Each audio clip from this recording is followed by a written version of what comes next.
قال الخبير الكاميروني ألفونس زوزين تامي كامتا أن صاحب الجلالة الملك محمد السادس أكد مجددا في خطابه بمناسبة عيد العرش عزمه إقامة علاقات متينة مع الدول الشقيقة والصديقة، وخاصة مع البلدان المجاورة.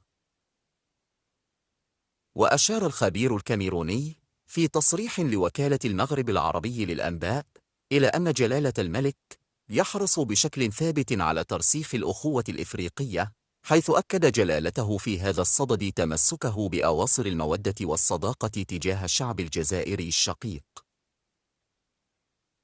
وأوضح عضو مركز التفكير أن جلالة الملك رجل الحوار وصانع للسلام، جدد مرة أخرى التأكيد على مبدأ الوفاء في العلاقات الإنسانية، وأعرب عن وده ومودته تجاه الجزائر وشعبها.